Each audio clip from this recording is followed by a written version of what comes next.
දේදුණු පායා පාට වැටෙනවා ජීවන අහස්තලේ.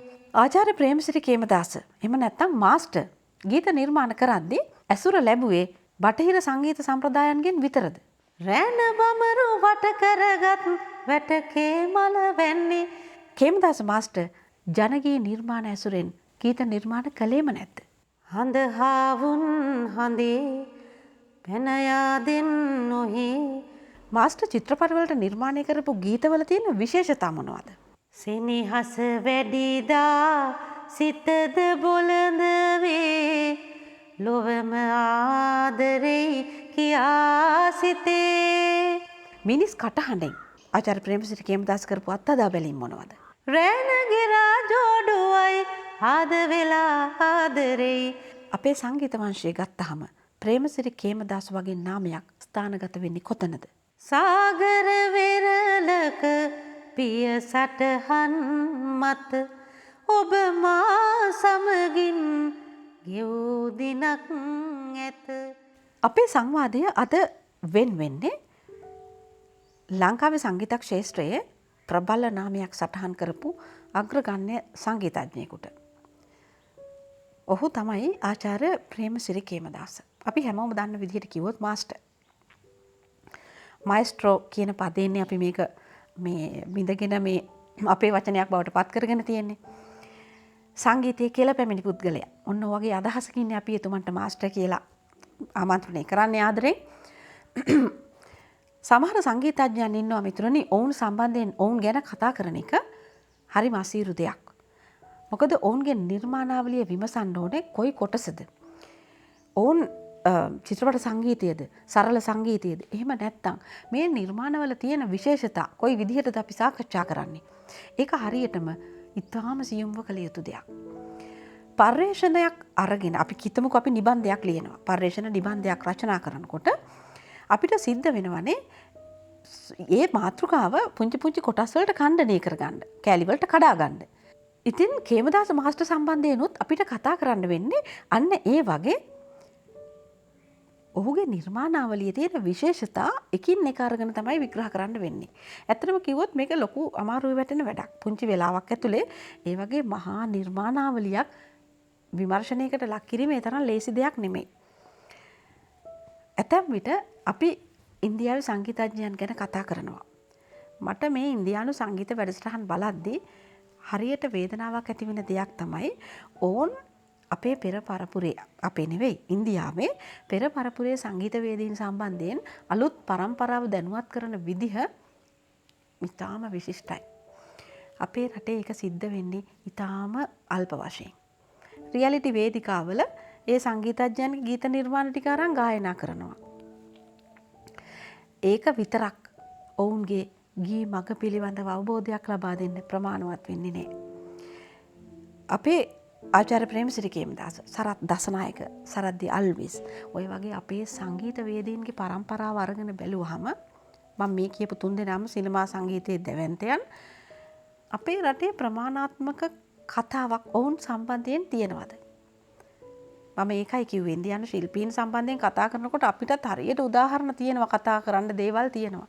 හැබැයි අපේ ශිල්පීන් සම්බන්ධයෙන් කතා කරනකොට අපේ වේදිකාවන් හිස් කියලා මට හිතෙනවා. ඒ කියන්නේ ඒ කතා කරන මණ්ඩප හරිම විරලයි. කලාතුරකින් තමයි එහෙම දේවල් අපේ රටේ දක්නට ලැබෙන්නේ. ඒක එච්චර හොඳ දෙයක් නෙමෙයි. සංස්කෘතිය දායාද කිරීමේදී අපේ පෙර පරපුරේ වටිනාකම් සම්බන්ධයෙන් අපි සාකච්ඡා කළ යුතුමයි. ඉතින් මිතුරනි අද මම ඔබට අරගෙන එන්නේ මාස්ටර් එතුමන්ගේ ගීත නිර්මාණවලදී ජන සංගීතයේ ඇසුර ගත්තේ කොහොමද? ඒ ජන සංගීතමය නාදමාලා ඇසුරේ එතුමන් මෙවූ මිහිර මොන විදිහටද අපේ හදවත් වලට දැනුනේ? අපි ඒක තමයි අද සාකච්ඡා කරන දේ. මම උදාහරණයක් ගන්නවා. රේ හඳේනකින් සීපද ඇහුණයි සීපද ඇහුණයි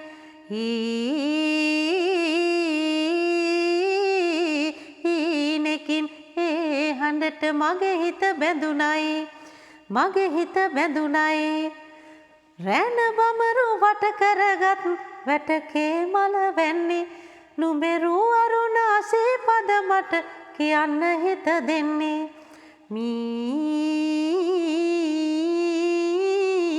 මීරකින් කීවොතින් ගී කවි සින්දු මේ ගීතය තියෙන්නේ තනිකරම ජනගී ඇසුර. හැබැයි මේ ජනගී ඇසුරෙන් ගත්ත නාදමාලාව සඳහා එතුමන් භාවිත කරන මේ හඬ සුසංයෝගය බලමුකෝ. ජනගීය ඇත්තටම මේ වෙලකින් හේනකින් කුඹුරකින් අපිට ඇහෙන සීපද ගායනා කරන්නේ කාන්තාවන් නෙමෙයිනේ. පිරිමින්. මේ වගා භෝග වගාවන් ආරක්ෂා කරගන්න ගිහිල්ලා වුන් අර ඇතිවන කාන්සිය ජනගී සම්බන්ධයෙන් ඔබ දන්නවනේ. ඒ සඳහා ගයපු ජනගීතවල ඒ ඇසුරෙන් හදපු අර ගීත කොටස එතුමන් ගයන්න දෙනවා මේ කාන්තා කටහඬට. රෑහඳේ හේනකින් සීපද ඇහුණයි. ඇය Tamanට ඇහිච්ච සීපදේ ගුණරුව ගැන අපට ගයනවා. ඇගේ හඬින්. හරිම ලස්සනයි නේද?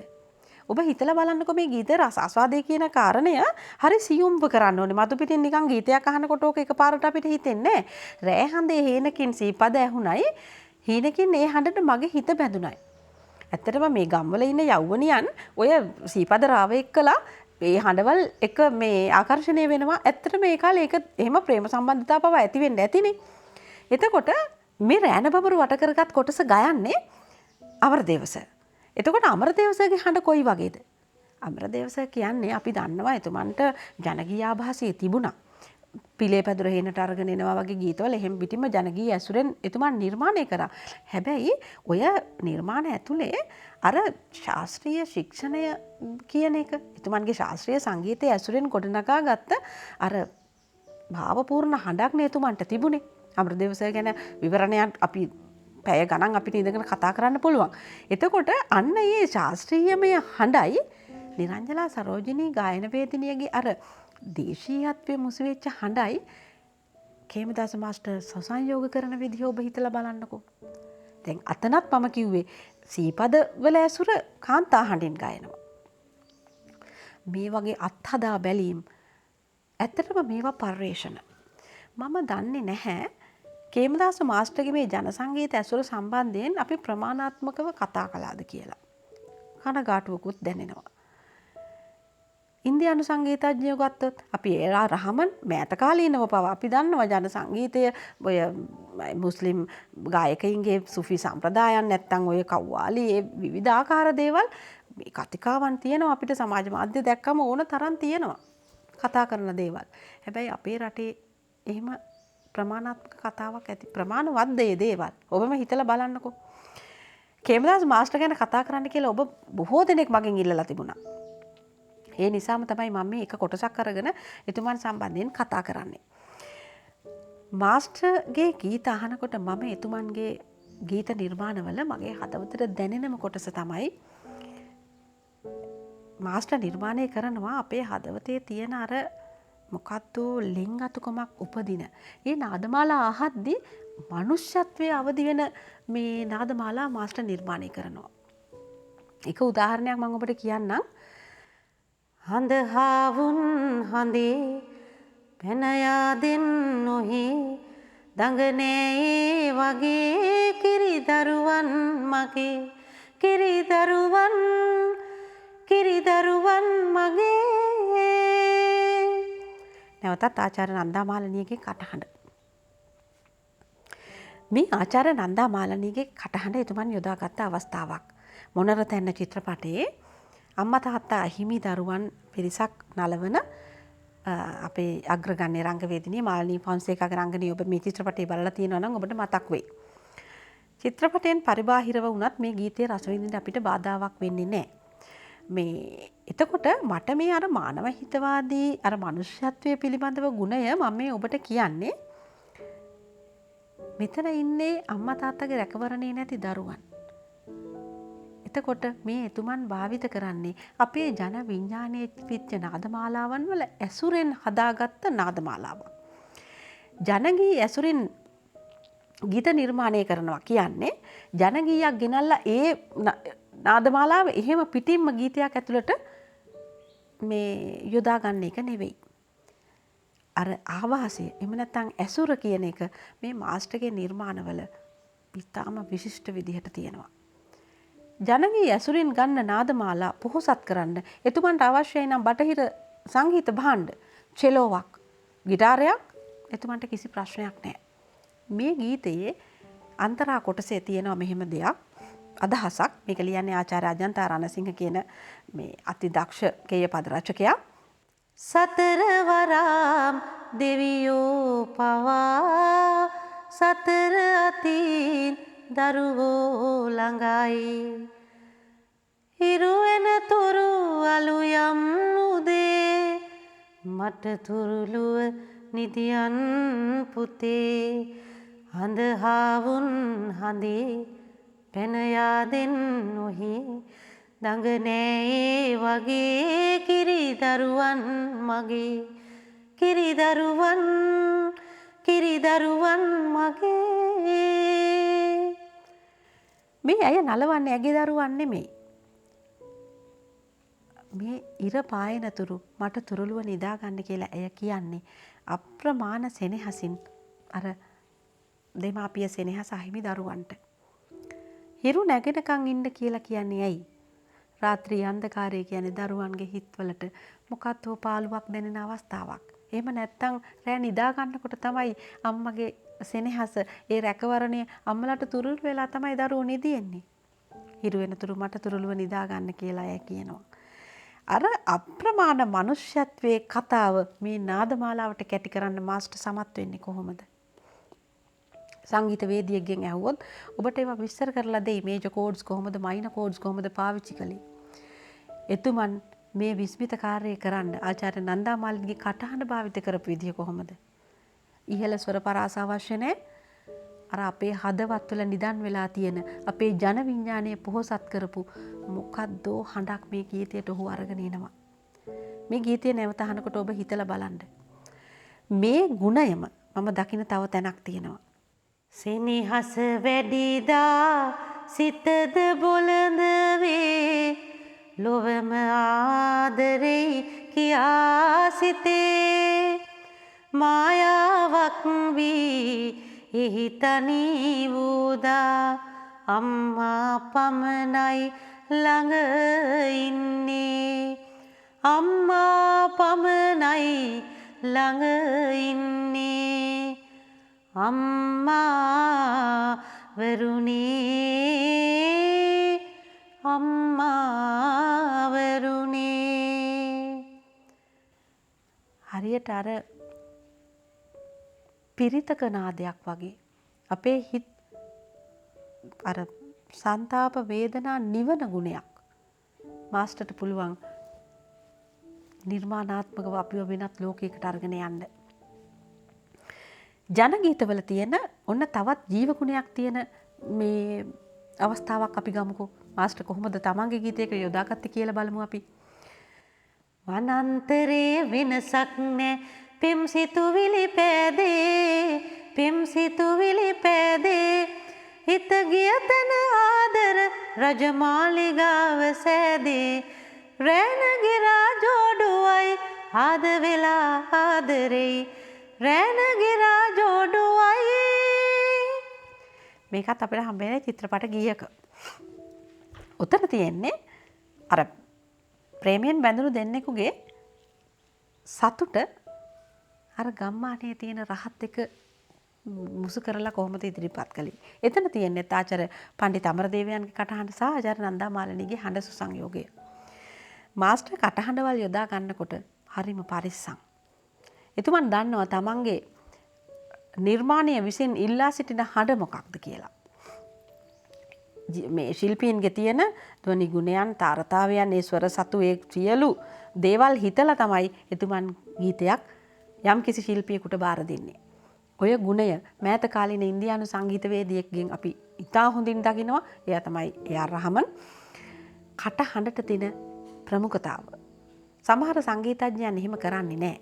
ඔවුන් හිතනවා අර සංගීතමය මේ ලක්ෂණ වලින් එහෙම නැත්නම් වාද්‍ය වෘන්ද වලින් මේ ඇතිවන භාව ප්‍රකාශන මිනිස් කටහඬට වඩා ඉහළයි වගේ සමහර ගීත අහද්දී අපිට දැනෙනවා. හැබැයි මාස්ටර් මිනිස් කටහඬට දෙන තැන අති ප්‍රබලයි. මම ඔබට තව උදාහරණයක් මතක් කරන්නම්. මිනිස් කටහඬ සම්බන්ධයෙන් මම දැන් කිව්වා මේ ගුණය. ඒ කියන්නේ මාස්ටර් කොහොමද මිනිස් කටහඬවල සම්බන්ධයෙන් මේ අත්හදා බැලීම් කරන්නේ. මාධවපම විය ගීතය අරගෙන බලමු.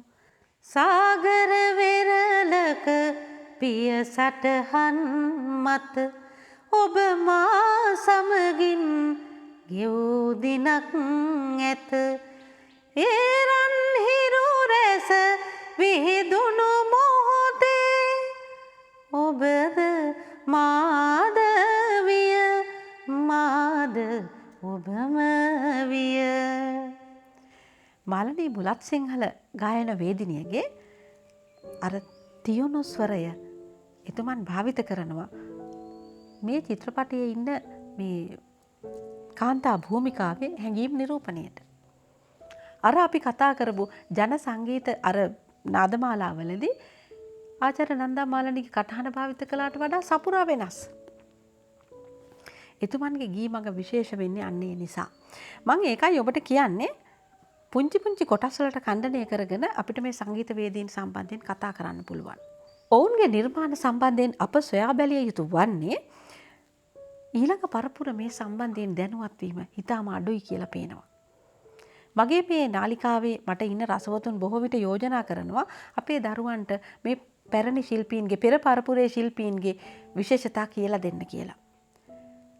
මාස්ටර්ගේ තව ගීතයක් මම අරගෙන ඉන්නම්. මේකේ තියෙන්නේත් එහෙම් පිටින්ම ජනගීවල නාදමාලා. මම ඔබට කිව්වා වගේ. හැබැයි මේ ගීත ඇතුලේ හින්දුස්ථානී සංගීත සම්ප්‍රදායේ තියෙන සංගීත භාණ්ඩ, බටහිර සංගීතයේ තියෙන සංගීත භාණ්ඩ කිසිම බයක් නැතුව මාස්ටර් භාවිත කරනවා. ඒක නිසාම තමයි සිංහල සංගීතයේ මේ යුග යාත්‍රිකයා එහෙම නැත්නම් හිතුවක්කාර සංගීතවේදියා ඔය වගේ විවිධාකාර නම් එතුමන්ට පට බැඳෙන්නේ. මේ ගීතය මෙහෙමයි. මාල පබළුවැල් කරවටලන්නට තෝඩු අරුංගල් තැගිගෙනෙන්නට දවසක් ඒවිලු බිනර මහේ කෝල කුමල ඉඟි මුවින් සිනාසී හීන් හඬින් කොඳුරමින් නිදාකී හිරිමල් සීපද කාට ඇසේ. මේ ගීතය අහද්දි කොහොමද? මේකේ තියෙන්නේ ආචාර්ය නන්දා මාලිනී පණ්ඩිත අමරදේව හඬ සුසංයෝගය. අර මම ඔබට කියන ජන විඥානගත හඬක අර මිනිස් හදවත් ස්පර්ශ කරන ගුණය මේ ගීතයේ තියෙනවා. ප්‍රේම ගීයක් තමයි. හැබැයි අර මම ඔබට කලින් කිව්වේ අර මනුෂ්‍යත්වයේ මොකද්ද මිනිස්සු අපි ප්‍රේම කරනවා කියන්නේත් අපේ මනුෂ්‍යත්වයේ තියෙන අර උපරිමම හැඟීමක්නේ. මාස්ටර් හරිය පුදුම විදිහට මේ ගීතවලට අන්නේ මානව හිතවාදී ගුණයක් ලෙන්ගතුකමක් ආලේප කරනවා වගේ මට දැනෙනවා. මම පෞද්ගලිකව ගත්තාම මාස්ටර්ගේ නිර්මාණවල මම වැඩිම ප්‍රිය කරන්නේ ඔන්න ඔය ගුණයට. ඔබෙන් මට අහන්න හිතෙනවා ඔබ මේ ගීත අහනකොට ඔබට වැඩිපුර දැනෙන්නේ මාස්ටර්ගේ කොයි ගීතද?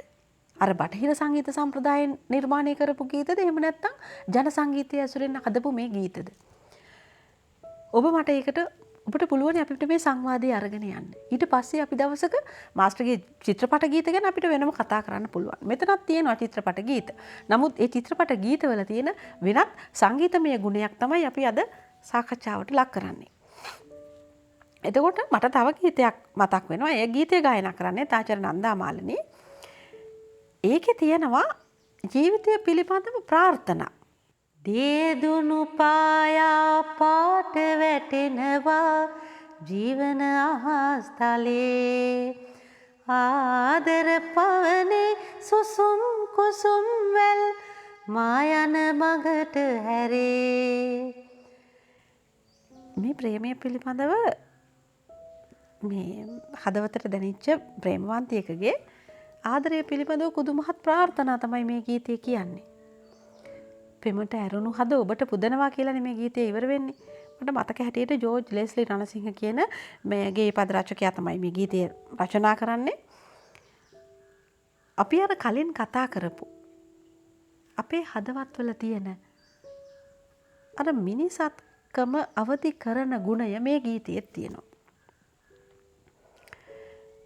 මාස්ටර් සංගීතවේදියෙක් හැටියට අපේ සංගීත ක්ෂේත්‍රයේ ස්ථානගත වෙන්නේ කොතනද කියන එක මෙහෙම පුංචි වැඩසටහනින් කතා කරලා අවසන් කරන්න බෑ.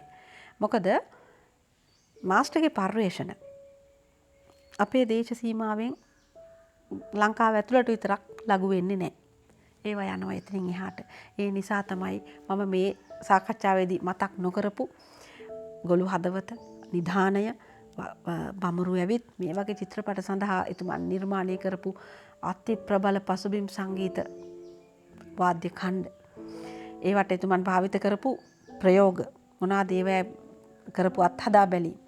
නිධානය අදටත් මේ ලෝක සම්භාවනාවට පාත්‍ර වෙලා කෞතුකාගාරවල සංරක්ෂණය වෙලා තියෙන ඔබ දන්නවා ඒ කරුණු. හැබැයි මට උවමනා මේ කතිකාවන් ඊළඟ පරපුරට සම්ප්‍රේෂණය කරන්න. ඔබත් හැමදාම මට ඒ දේවල් මතක් කරනවා. ඉතින් මේ වෑයම යම් කිසි ආරම්භයක් හැටියට විතරක් ගමු. අපි එතුමන්ගේ ගී මග තව විමසමු. ඔබේ අදහස් මට ඒ වෙනුවෙන් ඉදිරිපත් කරන්න. අපි මාස්ටර් ගැන කතා කරන්න ඕනේ කොයි දේවල්ද? ජෝතිපාලගේ කටහඬ භාවිත කරපු විදිහ. අපි අද ආචාර්ය නන්දා මාලිනීගේ උදාහරණ අපිට වැඩිපුර මේ සාකච්ඡාවේදී අපි යොදාගත්තා. ඉදිරි සාකච්ඡා ඉදිරි වැඩසටහන් කොයි විදිහට සකස් වෙන්න ඕනේ කියලා මම බලාගෙන ඉන්නවා. ඔබ මට ඉදිරිපත් කරන්න ඔබේ අදහස්. ඒ අනුව අපි අපේ සංවාද මණ්ඩපය සකස් කරගනිමු. ඉතින් අදට මේ මහා සංගීතවේදියා සම්බන්ධයෙන් ඔබේ අවධානය තව සියුම් විදිහට යොමු කරන්න, ඒ නිර්මාණ විමසා බලන්න කියලා ඔබට ඇරයුම් කරන ගමන් අද සමුගෙන යන්නයි සූදානම. අදට අවසර දෙන්න ගිහින් එන්න.